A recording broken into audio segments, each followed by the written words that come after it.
Greenhouse dengan sistem IoT merupakan sebuah sistem yang terintegrasi antara infrastruktur yang tadinya digunakan untuk penanaman baik melon ataupun sayur yang kaitannya dengan hidroponik kita integrasikan dengan sistem IoT.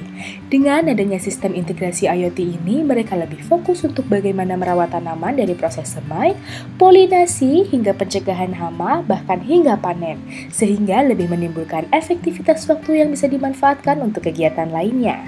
Dari sistem yang kita miliki dibandingkan dengan konvensional, tentunya kita yang pertama lebih efisien dari pengelolaan.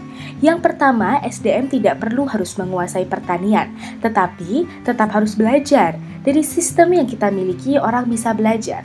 Lalu, sebagai contohnya, ketika bicara soal belajar matematika, kita sudah menyiapkan kalkulatornya. Tidak perlu lagi mereka berpikir berapa kadar nutrisi yang harus diterapkan di hari 0 HST sampai 14 HST dan seterusnya.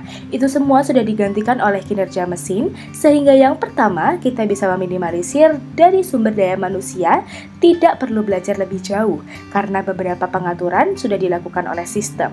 Lalu yang kedua, kita bisa menghemat biaya. Untuk orang yang mengelola kebun sendiri tidak perlu banyak orang, cukup 2 orang saja karena selebihnya bisa dimonitoring, bisa dipantau, bisa dikontrol melalui jarak jauh bahkan oleh ownernya sendiri. Jadi memungkinkan dengan sistem smart greenhouse ini, kita bisa mencapai pengerucutan anggaran dari operasional sehari-hari selama proses pengelolaan tanaman.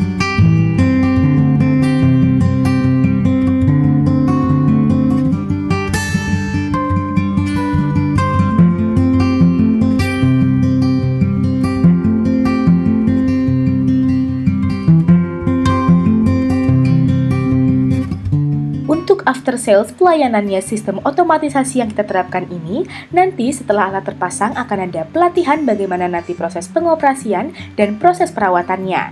Karena tidak menutup kemungkinan, walaupun ini semua serba otomatis, ada kalanya juga perlu dirawat, terutama di bagian sensornya, karena tidak jauh berbeda dengan kendaraan bermotor yang biasa kita pakai. Jadi kita harus membersihkan sensor-sensor yang dimana dia berinteraksi langsung oleh kondisi-kondisi yang ada di lapangan. Jadi harus ada mekanisme ataupun SOP untuk melakukan pembersihan. Lalu untuk penggunaan, kami juga akan memberikan pengarahan bagaimana mengoperasikan sistem ini, bagaimana melakukan shutdown, bagaimana melakukan setup dan sebagainya itu akan kita berikan pelatihan terlebih dahulu.